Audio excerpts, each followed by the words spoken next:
जनस्वास्थ्यका दृष्टिले धुलाम्मे सडक र राइट अफ वे स्थापित गर्दा घाँसी कुवा लगायतका ऐतिहासिक र पुरातात्विक महत्त्वका संरचनाहरूको उचित व्यवस्थापन गर्नुपर्ने म देख्दछु। जबसम्म सरकारमा बस्नेहरूले र शीर्ष नेताहरूले परराष्ट्र नीतिलाई संस्थागत गर्न पहल गर्दैन, व्यक्ति र पार्टी भन्दा माथि राख्दैन, तबसम्म हरेक पटक यस्तै समय चक्र चलिरहन्छ।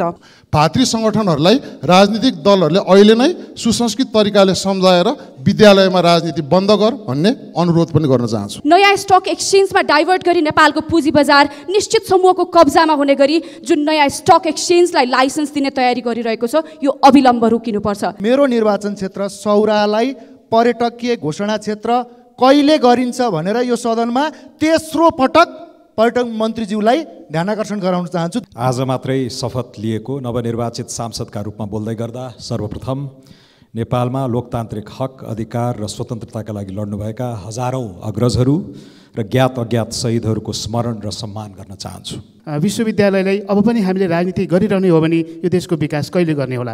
अब यस्ता खालका राजनीतिक गतिविधि र माध्यमिक तहको विद्यालयमा राजनीतिक दलहरूले गर्ने गतिविधि बन्द भएन भने त्यहाँ पनि विद्रोह हुन्छ भन्ने कुराको चेतावनी पनि दिन चाहन्छु। मलाई भारी मत र मतान्तर सहित विजयी बनाएर प्रतिनिधि सभा पठाउनुभएका तनहुँ क्षेत्र नम्बर 1 का आदरणीय मतदाताहरूप्रति पनि म हार्दिक आभार व्यक्त गर्न चाहन्छु। उहाँहरूको स्नेह, विश्वास र भरोसालाई म डगमगाउन दिने छैन। खोसेको रोटीले मेरो पेट भरिन्न, मागेको धोतीले मेरो लाज छोपिन्न, घोटिएर हात पाउ झरी जाउँ औँला। राज्यको 22 अर्ब लगानी भएको पोखरा अन्तर्राष्ट्रिय विमानस्थल फोटो खिच्ने र टिकटक बनाउने फ्रेममा परिणत भएको छ। अन्तर्राष्ट्रिय जहाज कहिले आउने भनेर पोखरेलीहरू कुरिरहेका छन्।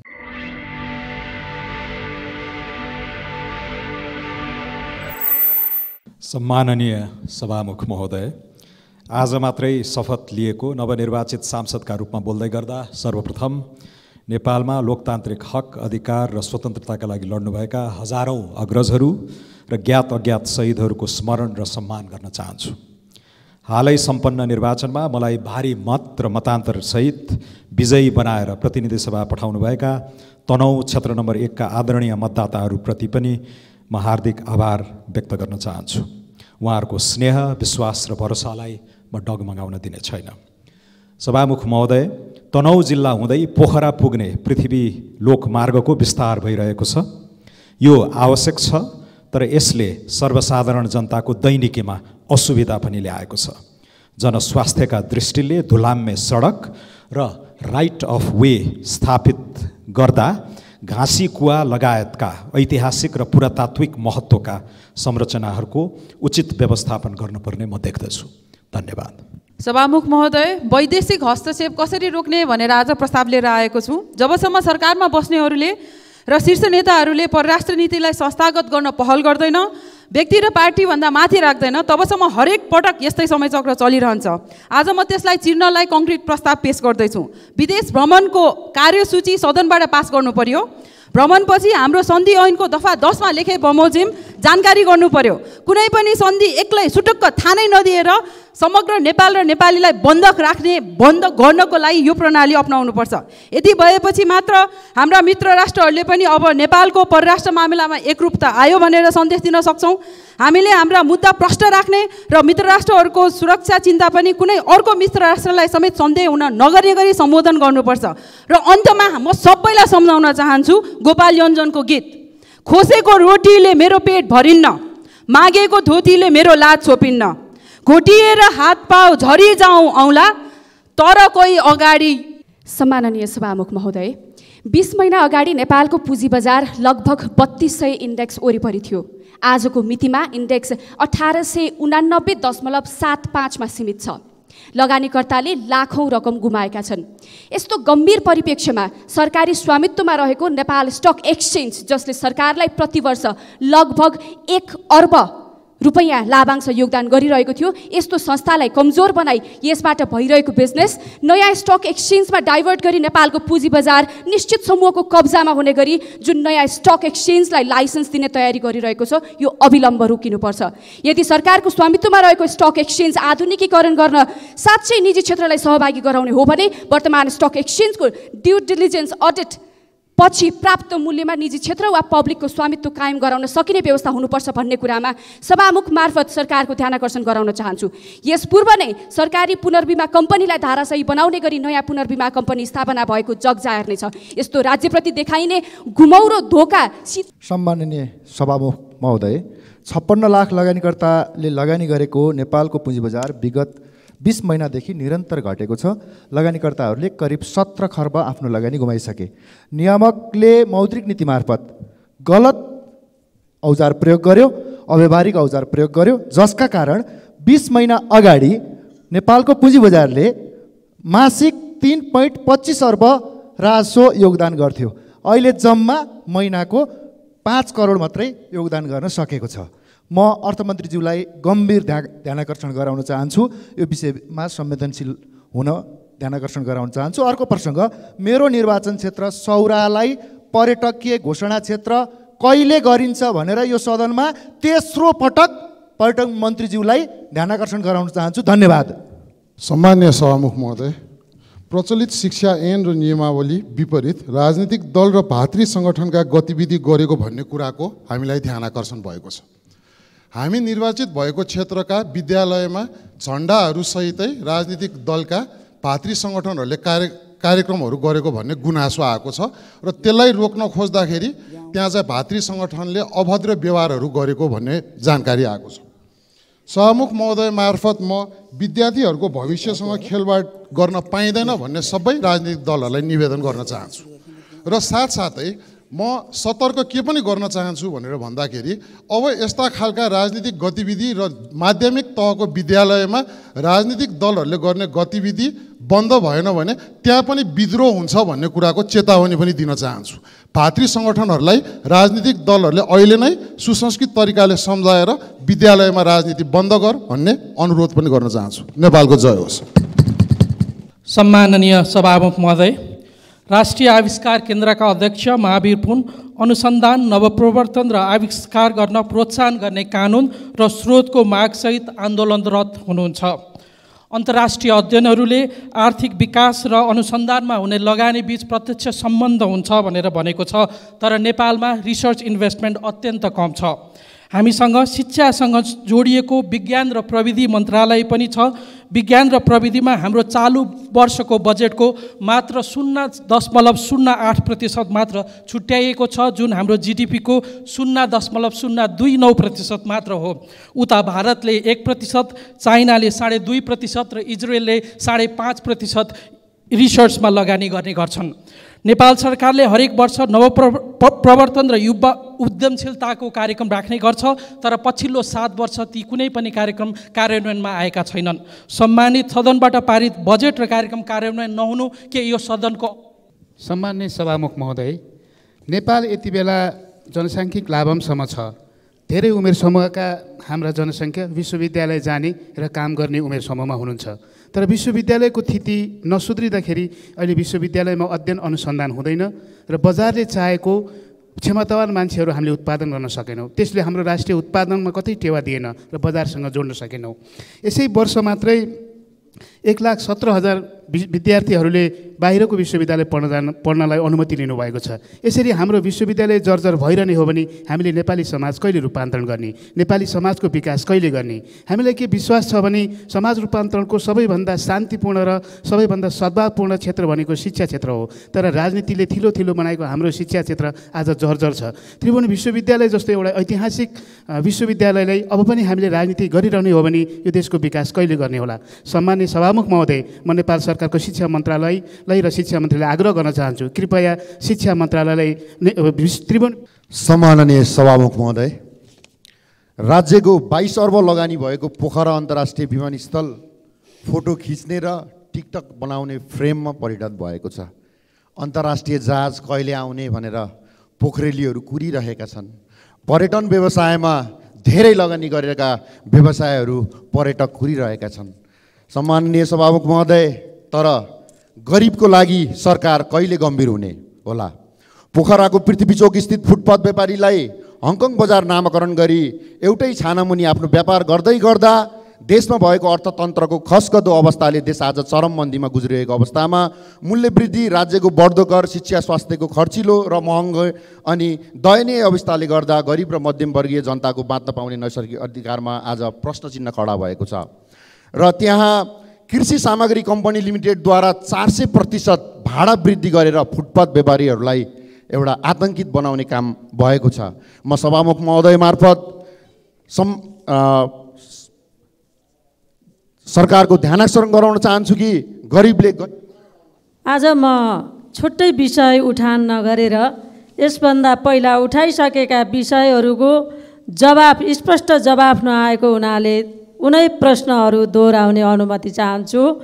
सभामुख महोदय, काठमाडौँको व्यस्त सहरमा त दिन दहाडै हत्या गरिएका अपराधीहरू पत्ता लाग्न सक्दैनन् भने सिस्नो टिप्न गएका ती बालिका अनि गाउँ देहातमा घाँस दाउरा गर्न गएका चेलीबेटीहरूका हत्यारा पत्ता लगाउन त पक्कै पनि समस्या नै होला। यो गृह मन्त्रालयलाई फेरि ध्यान आकर्षण गराउँदछु, त्यो निरा पाण्डेको हत्यारा को पत्ता लगाएर यो सदनमा अविलम्ब जवाब दिनका निम्ति म विनम्र अनुरोध गर्दछु। साथै यो 2079 को वर्षाका कारण घरबार विहीन भएका पीडित, जो पहिरोका कारण घरबार विहीन भएका पीडित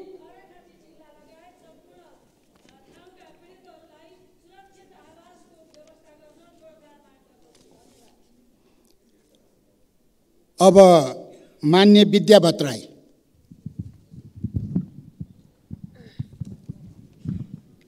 सम्माननीय सभामुख महोदय, कास्की पोखरा 21 दमसादीमा निर्माणाधीन कास्की स्याङ्जा जोड्ने मोटरेबल पुल निर्माण सुरु भएको 5 वर्ष भइसक्दा पनि सम्पन्न हुन सकेको छैन। सूर्यप्रिया एचएम कन्स्ट्रक्सनले निर्माणको जिम्मेवारी लिएको यो पुल अलपत्र अवस्थामा छ। त्यसै गरी दीप लामाचौर सडक एमएस शिवशक्ति इन्फ्रा डेभलपमेन्ट प्रणालीले जिम्मेवारी लिएको विगत 2 वर्ष भइसक्यो, यो पनि अलपत्र अवस्थामा छ। सडक डिभिजन अन्तर्गत कास्कीमा निर्माणाधीन कुनै पनि सडक तथा पुलहरू तोकिएको समयमा सम्पन्न हुन सकेका छैनन्। काम नगर्ने यी दुवै निर्माण व्यवसायहरूलाई तत्काल स्पष्टीकरण सोधी कारबाहीको दायरामा ल्याउन म सरकारसँग माग गर्दछु। समयमा निर्माण सम्पन्न गर्नका लागि नागरिकले पटक पटक ध्यानाकर्षण गर्दा पनि कुनै परिणाम आएको छैन। काम नगर्ने निर्माण व्यवसायहरूलाई कारबाही अगाडि बढाउन सक्ने गरी सार्वजनिक खरिद ऐन तुरुन्त संसदमा पेश गर्न समेत म सम्मान्य सभामुख मार्फत सरकारलाई ध्यानाकर्षण गर्दछु। धन्यवाद। श्री मान्य बिना लामा।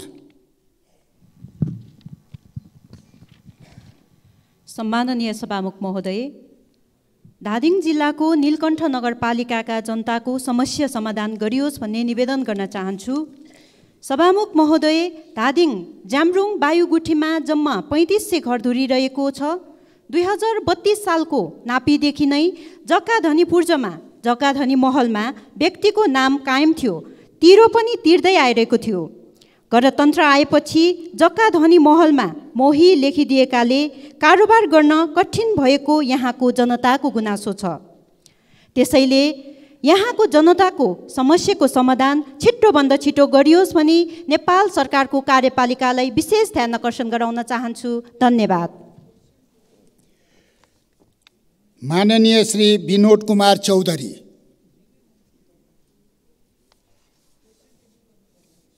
माननीय श्री विनोद कुमार चौधरी, माननीय श्री विनोद कुमार चौधरी, माननीय श्री विनीता कुमारी सिंह।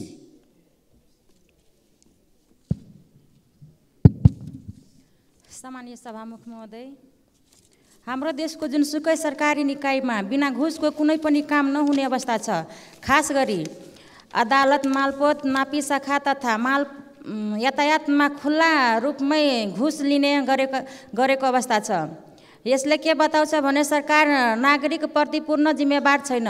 घुस लिने र दिने प्रणालीको कारण सर्वसाधारण गरिब, दलित तथा अति विपन्न वर्गहरू मार्ग खेपिरहेका अवस्था छन्। 1 घण्टामा हुन सक्ने कामहरू पनि बिना घुसले हप्तौँ महिना लगाउँछ। त्यसैले यस्ता विथितिहरू विषय छिटै अन्त गर्न राज्यले कडा कदम चाल्नुपर्ने अवस्था छ देखिन्छ। साथै हरेक सरकारी निकायमा सीसीटीभी क्यामेरा जडान गर्न र कतिपय ठाउँमा बन्द भएको सीसीटीभी क्यामेरा पुनः सुचारू गर्नको लागि सभामुख मार्फत सरकारलाई ध्यान आकर्षण गराउन चाहन्छु। हस्त, धन्यवाद।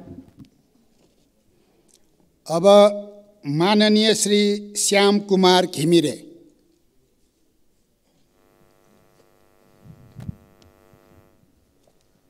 सम्माननीय सभामुख महोदय, अहिले देशको आर्थिक अवस्था अत्यन्त गम्भीर अवस्थामा पुगेको छ भनेर आइरहेको छ। अर्थमन्त्रीजीले स्वयं स्वीकार्नु भएको छ र चालु खर्च, साधारण खर्च समेत देशको अर्थतन्त्रले धान्न नसक्ने अवस्थामा पुगेको छ भन्ने कुरा सर्वत्र आएको छ।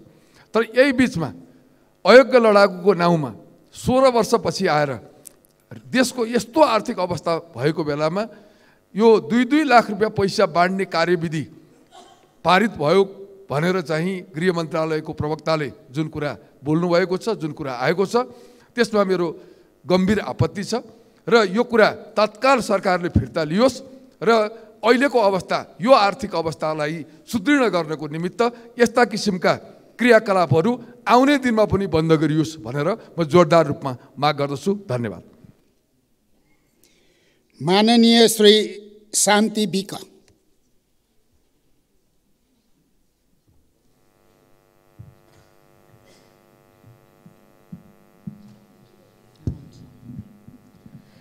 सम्माननीय सभामुख महोदय, चितवन जिल्लाको राप्ती नगरपालिका र कालिका इच्छा कामना गाउँपालिकाको पहाडी भूभागमा चेपाङ दलित र जनजाति समुदायको बाहुल्य रहेको छ। उक्त क्षेत्रको पहाडी भूभागमा 52% जनता अझै गरिबीको रेखामुनि रहेको तथ्याङ्कले देखाउँछ। यस भूभागमा बालबालिका गुणस्तरीय शिक्षाको पहुँचभन्दा टाढा रहेका छन्। ती बालबालिकाको सुनौलो भविष्यको निम्ति निःशुल्क शिक्षाको व्यवस्थासहित आवासीय विद्यालयको उचित प्रबन्ध गरियोस् भनी म सभामुख मार्फत सरकारसँग माग गर्दछु र देशमा आर्थिक समस्या परेको कुरा सम्पूर्णमा अवगत हुँदाहुँदै पनि अयोग्य लडाकुलाई जुन 2 लाख रुपियाँ दिने कुरा सरकारले गरेको निर्णयप्रति मेरो पनि घोर आपत्ति छ। यो निर्णय खारेज गरियोस् भनी सरकारसँग म माग गर्दछु। धन्यवाद। जय नेपाल। श्री माननीय शान्ति श्रेष्ठ।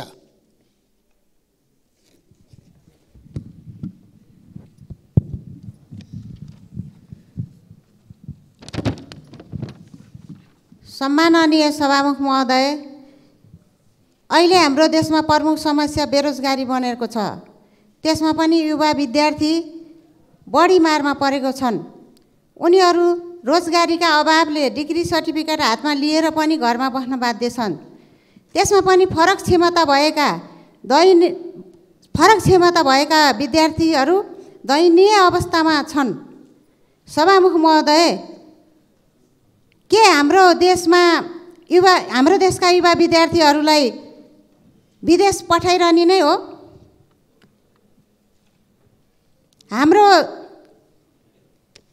हाम्रो देशका युवा विद्यार्थीहरू फरक क्षमता भएका व्यक्तिहरूका लागि के कार्ययोजना बनेको छ जानकारी लिन चाहन्छु। अब उद्योग धन्दा कल कारखाना सञ्चालन गरेर रोजगारीको अवसर सिर्जना गर्ने कहिले? बेरोजगार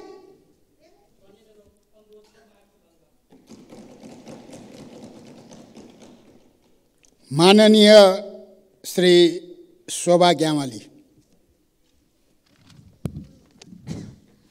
सम्मानीय सभामुख महोदय, विश्वमै दुर्लभ मानिने कृष्णसागर बर्दिया जिल्लाको गुलेरिया नगरपालिका स्थित पाइन्छ। त्यो 2030-31 सालदेखि देखा परेको थियो र त्यहाँ संरक्षण क्षेत्र घोषणा 2065 सालमा नेपाल सरकारले गरेको थियो र त्यहाँभित्र बसोबासी सुकुम्बासीहरू 142 घर परिवार रहेको छ। तिनीहरूको उचित व्यवस्थापन हुन सकिरहेको छैन। नेपाल सरकारले त्यहाँ बसोबासीहरूलाई व्यवस्थित रूपमा संरक्षण गरी बसाइको व्यवस्थापन गर्नको निम्ति निर्णय गरेको थियो। आजसम्म पनि त्यो बसोबासीहरूलाई व्यवस्थापन गर्न सकिरहेको छैन। मैले यहाँ सम्मानित सभामुख महोदय मार्फत त्यहाँका सुकुम्बासीहरूलाई व्यवस्थित रूपमा बसोबास गर्नको निम्ति नेपाल सरकारसँग हार्दिक आह्वान गर्न चाहन्छु र व्यवस्थित रूपमा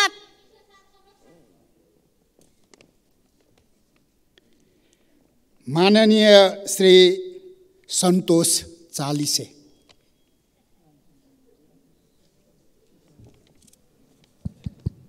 सम्माननीय सभामुख महोदय, आजभन्दा 9 दिन अगाडि बागलुङ निवासी वर्ष 35 को श्रीमती निरु पाण्डेको सरस्वती नगर काठमाडौँ क्षेत्र नम्बर 3 सरस्वती नगरमा दिनदहाडे विभत्स हत्या भएको आज 9 दिन बितिसक्दा पनि त्यसको कहाँसम्म अनुसन्धान कहाँ पुग्यो, दोषीमाथि कारबाही कहिले हुने हो, आज धेरै सङ्ख्यामा त्यहाँ विरोध जुलुसहरू हुने गरेका छन्। म सम्माननीय सभामुख मार्फत तत्काल यस दिशामा चाहिँ चाँडैभन्दा चाँडै कारबाहीको चाहिने सूचना कहाँ पुग्यो हामीलाई जानकारीको लागि हार्दिक आह्वान गर्न चाहन्छु। र त्यसै गरी काठमाडौँ क्षेत्र नम्बर 3 अन्तर्गत विश्व सम्पदा सूचीमा सूचीकृत भएको बौद्धनाथ क्षेत्रमा आज व्यापक पर्यटकहरू चाहिँ आउने क्रम छ र पर्यटकहरूको त्यहाँ बेहालको अवस्था छ। वरिपरिको चाहिँ साना सडकहरू र पर्यटकहरू पारी सयौँको सङ्ख्यामा, वारी सयौँको सङ्ख्यामा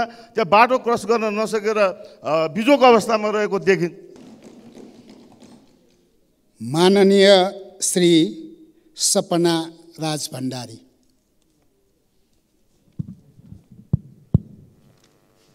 सम्माननीय सभामुखज्यू, विश्व सम्पदा सूचीमा सूचीकृत हनुमान ढोका दरबार क्षेत्रमा अवस्थित 7औं शताब्दीमा निर्मित नेपाली वास्तुकलाको गौरवपूर्ण इतिहास बोकेको काष्ठमण्डप 2072 साल वैशाख 12 गतेको महाभूकम्पले पूर्ण रूपमा क्षति भएको थियो। हाल यसको पुनर्निर्माण सम्पन्न भइसकेको र 2078 चैत्र 22 गते नै पूर्व राष्ट्रपति श्रीमती विद्यादेवी भण्डारीज्यूद्वारा उद्घाटन समेत भइसकेको छ र पनि अहिलेसम्म आम सर्वसाधारणका लागि मन्दिर प्रवेश खुला गरिएको छैन। मन्दिरमा ताला लगाइएको छ। यसो हुँदा आम जनताले काष्ठमण्डप प्रवेश गर्न पाएका छैनन्। सम्माननीय सभामुखज्यू, यसले जनताको धार्मिक आस्थामा आँच आएको हुँदा शीघ्र काष्ठमण्डप खुला गरियोस् भनी म यस गरिमामय सदन मार्फत ध्यान आकर्षण गर्न चाहन्छु। धन्यवाद। माननीय श्री सम्झना थपलिया।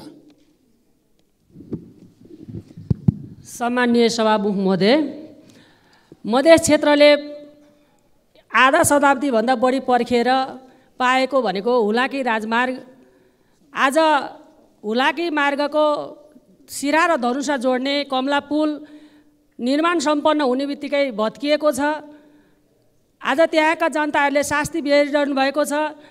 तत्कालीन गृहमन्त्री, हालको गृहमन्त्री सामान्य नारायण काई श्रेष्ठ 2079 साल फागुन 15 गते गएर त्यहाँको शास्ति भोगिरहेको जनताको लाई आश्वासन दिनुभएको थियो कि 15 दिनभित्र यो निर्माण कार्य सुरु हुन्छ भनेर। तर आजसम्म 60 दिन बित्दा पनि त्यो पुल निर्माणको लागि कुनै काम अगाडि बढेको छैन। सभामुख महोदय, एउटा मन्त्रीले बोलेको कुरा पनि सत्य हुन्छ भन्ने कुरा हामी कसरी विश्वास गरौँ? म सरकारलाई प्रश्न गर्न चाहन्छु। र त्यहाँको जनताले धेरै शास्ति भोगिरहेको छ। त्यो हुलाकी राजमार्ग जोड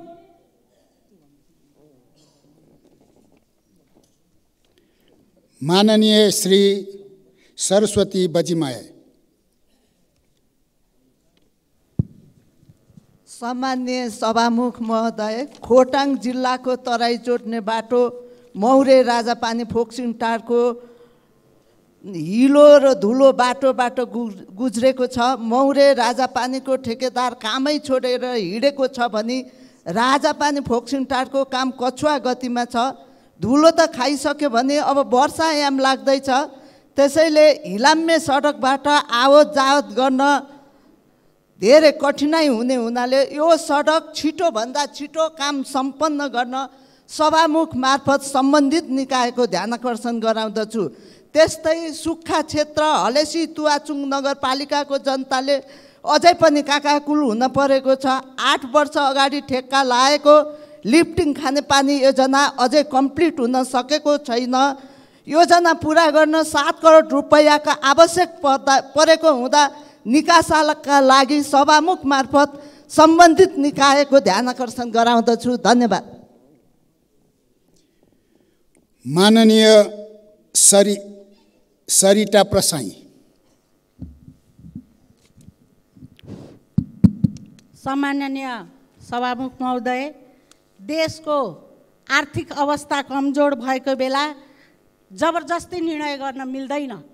अयोग्य लडाकुलाई न्यायोचित सम्मान गर्न आवश्यक होला, पहिला पनि गर्दै आएको हो।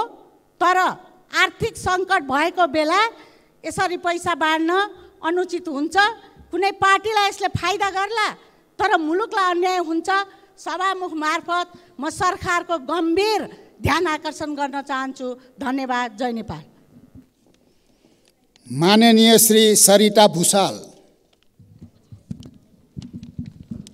सम्माननीय सभामुख महोदय, देशको अर्थतन्त्र धराशायी भइरहेको अवस्था, सामाजिक सुरक्षा भत्ता दिन सकिँदैन भनेर जिम्मेवार पक्ष बोलिरहेको बेला, कोभिडले आक्रान्त भएर मुलुक भर्खर उठ्न लागेको समय र 24 घण्टा देशको सुरक्षा गर्ने राष्ट्र सेवकले समयमै तलब पाउन नसकेको अवस्थामा 81 क्याबिनेटबाट कार्यविधि बनाई अयोग्य भनिएका पूर्व लडाकुलाई 2-2 लाख रकम बाँड्न खोज्नु कतिको न्यायोचित कुरा हो? बजेट कम छ भने कुन कुरालाई प्राथमिकता दिने भन्ने कुरा हामी जस्तो नीति निर्माण तहमा बस्नेले विश्लेषण गर्न पर्छ कि पर्दैन? यो निर्णयलाई अविलम्ब सच्याउन म सभामुख मार्फत सरकारको ध्यान आकर्षण गराउन चाहन्छु। धन्यवाद। माननीय श्री शान्ति चौधरी।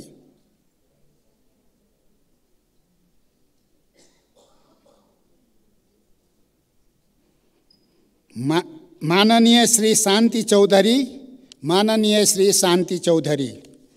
अब माननीय श्री सीता मिजार।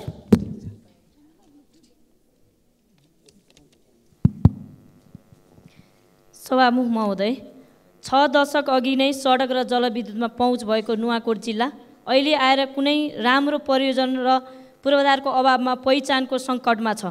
कुनै समय त्यहाँका किसान मजदुरको परिश्रमले आर्जन गरेको चामल, पिँडालु, मास, बदाम, तरुल लगायत तरकारी र अन्नबालीमा त्रिशुलीको चामल, त्रिशुलीको तरुल, त्रिशुलीको मास, त्रिशुलीको पिँडालु, त्रिशुलीको कान्छी बदाम भन्ने प्रकारको ख्याति पनि अनियन्त्रित बसोबासकोले गर्दा बिस्तारै समाप्तितिर गएको छ।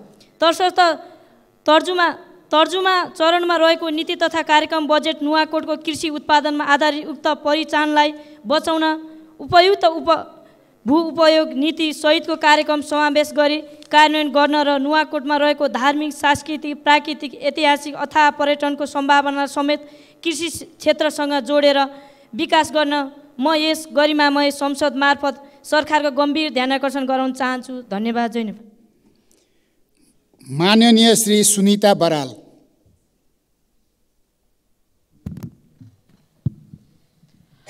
सम्माननीय सभामुखज्यू, यति बेला सामान्य श्रमिकदेखि ठुला व्यवसायीहरू आर्थिक रूपमा सङ्कटग्रस्त अवस्थामा छन्। उद्योगहरू बन्द छन्। सामान्य सटर चलाउनेहरूको अवस्था उस्तै छ भने यातायात व्यवसायीहरू आफ्ना यातायातका साधन थन्क्याएर बस्नु परेको अवस्था छ। तर यस्तो अवस्थामा पनि अर्थमन्त्री, गभर्नरले अर्थतन्त्रको अवस्थालाई उत्साहजनक रूपमा टिप्पणी गरिराख्नु भएको छ। सरकारका निर्णयहरू हेर्दाखेरि त्यस्तै उत्साह भेटिन्छ। तर दैनिक जीवन, नेपालको अर्थव्यवस्थासँग जोडिएका कर्मचारीदेखि लिएर त्योसँग सम्बन्धित सबै सरकारवालाहरू आत्तिरहेको अवस्था छ। सरकारले देखेको इन्डिकेटर र सरकारवाला कर्मचारी लगायतका सम्बन्धित क्षेत्रका व्यक्तिले नभेटेको इन्डिकेटरको कहाँनिर ग्याप भयो, यो सदनलाई सम्माननीय यो सभामुख मार्फत हाम्रो अर्थमन्त्रीज्यूले जानकारी गराएर हामी सबैलाई पनि सुसूचित बनाइदिनु हुनेछ भन्ने विश्वासका साथ अनुरोध गर्न चाहन्छु। माननीय श्री सुशीला थिङ। सम्माननीय सभामुख महोदय, मुलुकमा चरम आर्थिक सङ्कट छ, चरम आर्थिक भ्रष्टाचारको व्यथिति छ। 24 घण्टा ड्युटीमा खटिने प्रहरीले मासिक तलब खान नपाउने स्थिति छ। निवृत्त शिक्षकले पेन्सन नपाइरहेको अवस्था छ। गृह मन्त्रालयले भने अयोग्य लडाकुलाई पैसा बाँड्ने कार्ययोजना बनाउँदै गरेको समाचार बाहिर आइरहेको छ। यदि सो कुरा सत्य हो भने यसको मेसेज जनतामा राम्रो गएको छैन सरकार। तसर्थ यदि सो कार्ययोजना बनाउँदै हो भने तत्काल त्यही रोकी बरु अयोग्य लडाकुहरूको पहिचान गरी निःशुल्क स्वास्थ्य उपचार र गाँसबासको ग्यारेन्टी गरियोस् भनी सभामुख मार्फत नेपाल सरकार गृह मन्त्रालयको ध्यान आकर्षण गराउँदछु। धन्यवाद। माननीय श्री सुशीला श्रेष्ठ।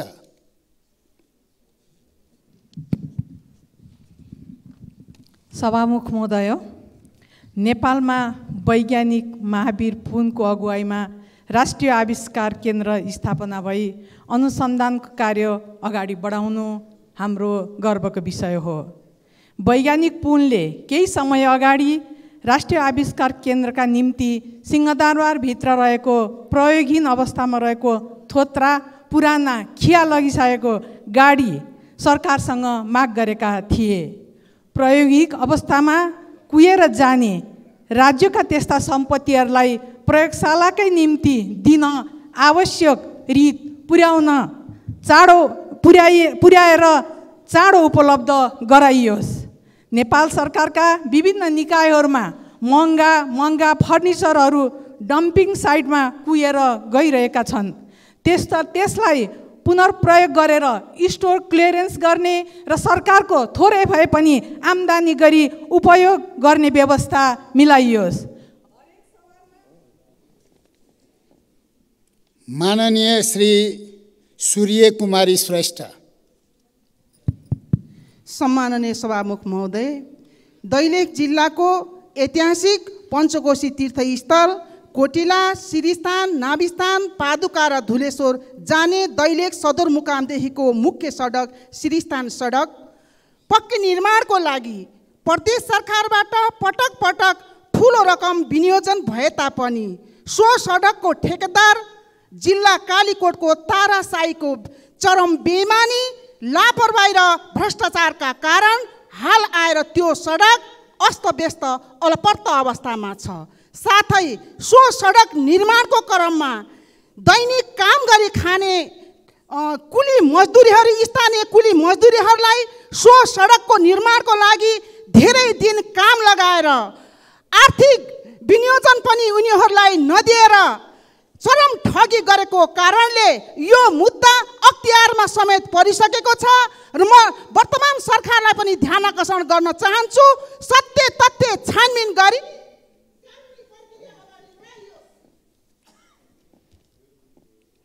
माननीय श्री सूर्य प्रसाद ढकाल।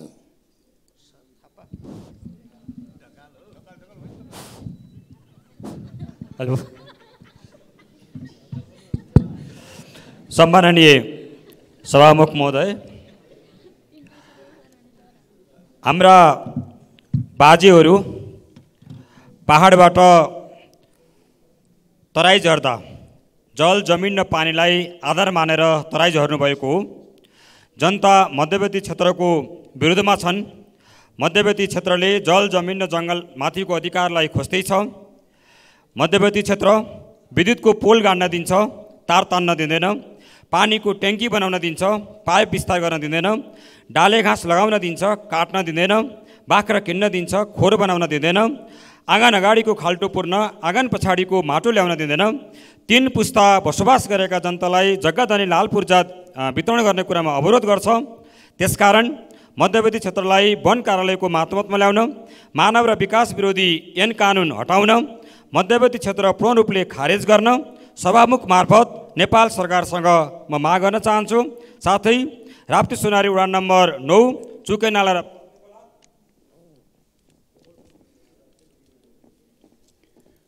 माननीय सूर्यबहादुर थापा छेत्री।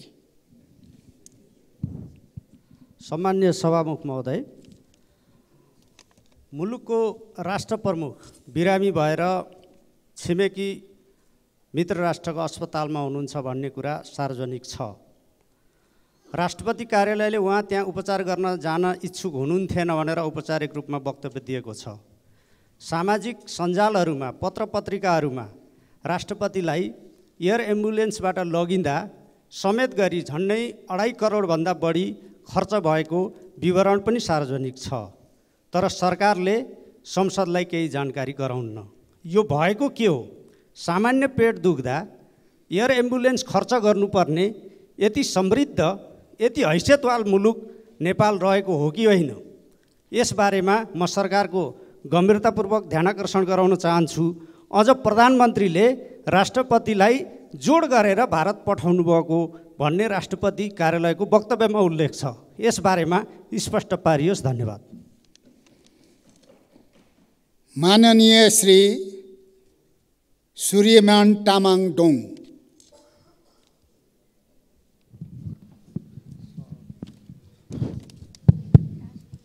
सम्माननीय सभामुख महोदय, म यहाँ धेरै विषयवस्तुहरू उठिरहेको छ। त्यो विषयवस्तुहरूसँग भन्दा पनि म मेरो काभ्रे जिल्लाको प्रतिनिधि सभा 1, प्रतिनिधि सभा 2 अन्तर्गत काभ्रेको अरण्यको राजमार्ग ठेकदारको ढिलाइको कारणले, ठेकदारको चाहिँ अनुरुचिको कारणले त्यहाँको जनता दुलामे सडकमा हिँड्नु परेको छ। त्यो चाइनासँग जोडेको सडक। अनि यता महाभारत तिमालको सडक, तिमाल भकुण्डे तिमाल सडक खण्ड र उता महाभारतको चाहिँ सडक खण्ड अहिले पनि ठेकदारको ढिलाइको कारणले त्यो कामहरू भइरहेको छैन। त्यस कारणले सरकार अनि त्यो सम्बन्धित पक्ष सभामुख महोदय मार्फत यसको चाहिँ ध्यान आकर्षण गर्न चाहन्छु। धन्यवाद। माननीय श्री सोनु मुर्मू।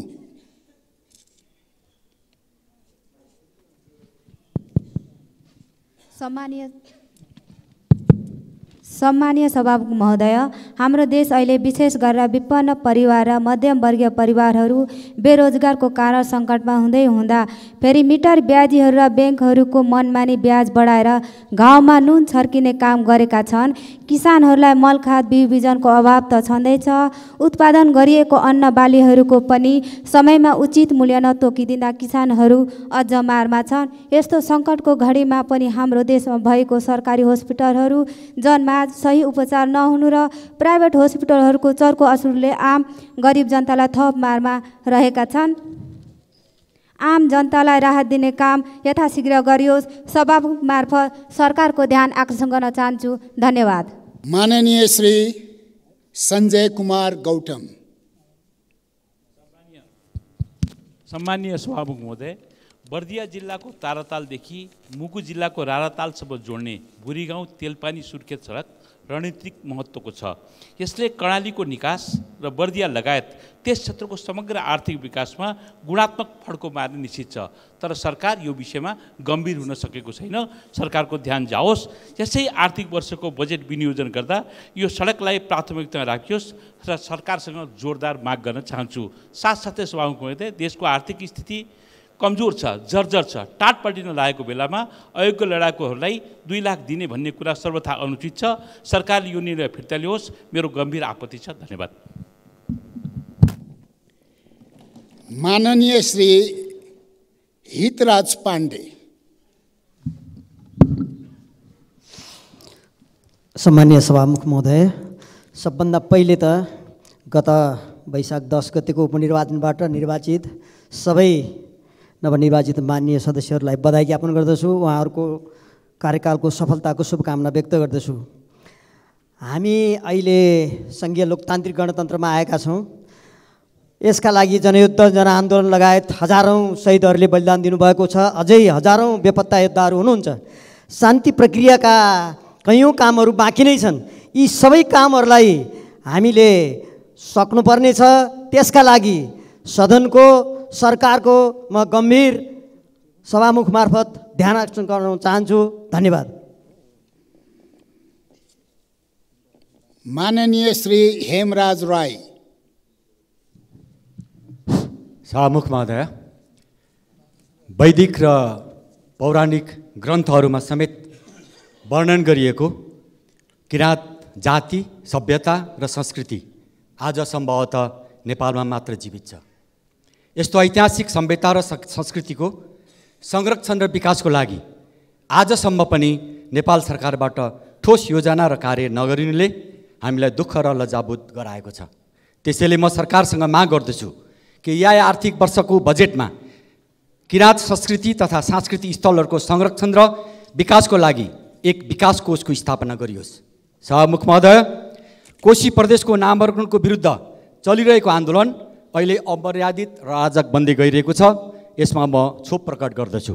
यस आन्दोलनमा संलग्न जनसमुदाय, संस्था र राजनीतिक दललाई आन्दोलन मर्यादित बनाउन अपिल गर्दै समस्या समाधान वार्ताबाटै खोज्न सरकार समेतलाई माग गर्दछु। आन्दोलनमा संलग्न पदम लिम्बू लाजियाङप्रतिको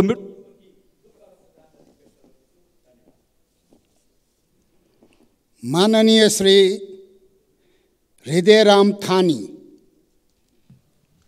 सम्माननीय सभामुख महोदय, आज देशको आर्थिक अवस्था अत्यन्त नाजुक छ। विधिको शासन खस्केको छ। सुशासनका सन्दर्भमा प्रश्न धेरै ठाउँमा थुप्रै प्रश्नहरू उब्जिएका छन्। सभामुख महोदय, त्यसैले मुलुकमा सबैलाई जिम्मेवार बनाउने थलो संसद हो। सार्वजनिक जनताबाट निर्वाचित प्रतिनिधिहरूको गरिमापूर्ण संसदलाई बलियो र सबै प्रकारका समस्याहरूको समाधानका निमित्त सहमतिको थलो संसदलाई बनाइयोस् भन्ने मेरो आग्रह छ। धन्यवाद। माननीय श्री ज्ञानु बस्नेत सुवेदी। सम्माननीय सभामुख महोदय, राजतन्त्रात्मक व्यवस्थाको अन्त्य गरी सङ्घीय लोकतान्त्रिक गणतन्त्रको स्थापना गर्न अग्रमोर्चामा रहेर निर्णायक लडाइँ लड्ने भूमिका निर्वाह गर्ने महान योद्धाहरूप्रति सक्छौँ सम्मान गरौँ, नसके अपमान नगरौँ। यो शान्ति प्रक्रियासँग जोडिएको संवेदनशील विषय पनि हो। त्यसैले यसलाई गिजोल्ने अभिव्यक्ति नगर्न सम्माननीय सभामुख महोदय मार्फत यस गरिमामय सदनलाई हार्दिक अनुरोध गर्दछु। धन्यवाद। माननीय श्री ज्ञानेन्द्र बहादुर कार्की। सम्मानीय सभामुख महोदय, सुनसरी जिल्लाको इनरवा नगरपालिका वडा नम्बर 4 को कुरुवा खोला र हरिनगर गाउँपालिका वडा नम्बर 6 को अर्नमा खोलाको आजभन्दा करिब 7 महिना अगाडि टेन्डर प्रकाशित भई यी पुलहरू निर्माण हुनुपर्नेमा आज 7 महिना बित्दा पनि यी निर्माणका कार्यहरू प्रारम्भ नभएकोले त्यहाँका जनताहरू प्रश्न सोधिरहेका छन्। म यी अत्यावश्यक दुईटै पुलहरू तुरुन्त निर्माण कार्यमा लैजानका निमित्त सम्बन्धित निकाय, मन्त्रालय र सरकारको गम्भीर रूपले ध्यान आकर्षित गर्न चाहन्छु। धन्यवाद। मान्य सदस्यहरू, आपतकालीन समय, आकस्मिक समय र शून्य समयको समाप्ति सँगसँगै अहिले हामी विशेष समयमा प्रवेश गर्दैछौँ। विशेष समयको लागि सबै वक्ता मान्यज्यूहरूको लागि निर्धारित समय तोकिएको छ। तोकिएको समयमै वक्ता मान्यज्यूहरूले आफ्नो भनाइलाई अन्त्य गर्नुहुनेछ भन्ने विश्वासका साथ म विशेष समयको सुरु गर्नुभन्दा पहिला मान्यज्यूको के हो? मैले नाम टिपाएको थिएँ सभामुखज्यू, मेरो नाम आएन। शून्य समयको के हो नाम? हर्कमाया विश्वकर्मा। ठिक छ मान्यज्यू, तपाईँको माग पुरा भयो। शून्य समयमा धन्यवाद। श्री माननीय हर्कमाया तामाङ। विश्वकर्मा हो। हर्कमाया विश्वकर्मा 1 मिनेटमा आफ्नो भनाइ राख्नु होला। सम्माननीय सभामुखज्यू, हामी लोकतान्त्रिक गणतन्त्रको नागरिक, हामी अहिले पनि मान्छे भएर बाँच्न पाऊँ भनेर माग गर्दैछौँ। आज पनि यही सदनमा मलाई यो अपमानित भएको महसुस भएको छ। नेपाल छुवाछुत मुक्त राष्ट्र घोषणा भएको आज 16 वर्ष पुगिसक्यो, तथापि पनि हाम्रो नेपालमा छुवाछुत, जातीय विभेद आजसम्म पनि विद्यमान अवस्थामा रहेको छ। म आफू निर्वाचित भइसकिसकेपछि देशमा 4वटा घटना घटे जातीय विभेदको। त्यस पछाडि झापामा त एक जोडी दाम्पत्यले आफ्नो जीवन नै गुमाउनु परेको अवस्था रह्यो। नेपालमा छुवाछुत मुक्त राष्ट्र घोषणा भएको 16 वर्ष पुगिसकेको सन्दर्भमा यसलाई व्यावहारिक रूपमा कार्यान्वयन गर्नको निमित्त राज्यको 3 तहमा प्रत्येक वर्ष छुवाछुत मुक्त राष्ट्र कार्यान्वयन गर्नको निमित्त